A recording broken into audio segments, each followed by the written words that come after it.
কুরবানিকে নিয়ে আরেকটি গুরুত্বপূর্ণ জিজ্ঞাসা, একই পশুতে কুরবানি ও আকিকা করা যাবে কি? অবশ্য আমাদের গ্রামে এরকম আমি ঘটতে দেখেছি।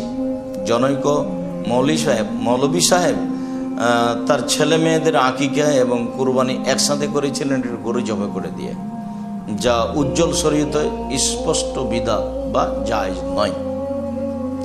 কেননা আকিকা ভিন্ন জিনিস, কুরবানি ভিন্ন জিনিস। আকিকা হচ্ছে পিতার একটা জিম্মেদারি, যা বাচ্চার জন্মের 7ম দিনে করতে হবে। বাচ্চার জন্মের 7ম দিনে আকিকা করতে হবে, মাথার চুল নেড়ে করতে হবে এবং চুল সমপরিমাণ একটা রূপা দান করতে হবে, সেদিন নাম রাখতে হবে। সেই দিন পিতার জন্য অনেকগুলি জরুরি কাজ রয়েছে। এটা একটা পিতার জিম্মেদারি, এর সাথে নেকির কোনো সম্পর্ক নেই। থাকলো কুরবানি, তো কুরবানি তো আল্লাহকে একটি সন্তুষ্ট করার বড় মাধ্যম। যেসব মাধ্যম দিয়ে আল্লাহ তাআলাকে খুব বেশি সন্তুষ্ট করা যায়, তার একটি বড় মাধ্যম হচ্ছে কুরবানি। যুলহিজ্জার প্রথম 10 দিন যে ইবাদত করার স্থান হিসাবে, জায়গা হিসাবে, সময় হিসাবে সবচেয়ে উত্তম সময় কেন?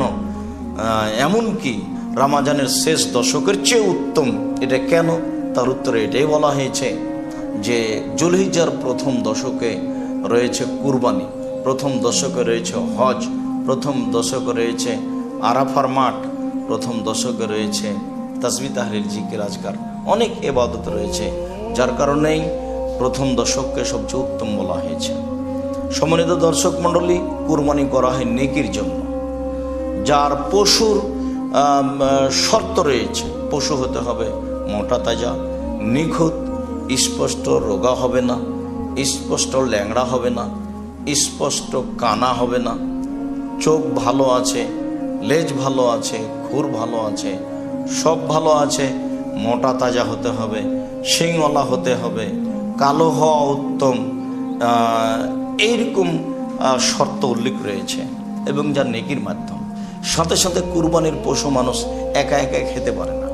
যদি অসহায় দরিদ্র মানুষ থাকে তাহলে সে দিতে বাধ্য। আল্লাহ তাআলা বলছেন, কুলু মিনহু আতিমুল বায়েস ওয়াল ফাকির, তোমরা কুরবানির গোশত নিজেরা খাও এবং দুস্থ গরিবদের দাও। রাসূল সাল্লাল্লাহু আলাইহি সাল্লাম বলছেন, কুলু ওয়াদ্দাখিরু আতইমু, তোমরা কুরবানির গোশত খাও, জমা করে রাখো এবং আত্মীয় স্বজন বা অসহায় ফকির মিসকিনকে দাও।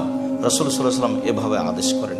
সম্মানিত দর্শক মণ্ডলী, কুরবানি একটি ভিন্ন জিনিস, যা আল্লাহকে সন্তুষ্ট করার মাধ্যম। যার পশু নিখুঁত হতে হবে, নির্ধারিত সময়ে হতে হবে, আর তার প্রাণী নিখুঁতের সাথে সাথে ফকির মিসকিনকে দিতে কুরবানি দাতা বাধ্য থাকবে। থাকলো আকিকা, এটা তো পিতার জিম্মেদারি, যা জন্মের 7ম দিনে করতে হয়, তার আগে পিছিয়ে চলে না। আর সেখানে পশুর কোনো শর্ত নেই, কানা হোক, ঘোড়া হোক, ল্যাংড়া হোক, সবেমাত্র বেঁচে আছে, ছাগল ছাগি দিয়ে হবে আর ভেড়া ভেড়ি, দুম্বা দুম্বি দিয়ে। সেখানে উট চলে না, সেখানে গরু চলে না।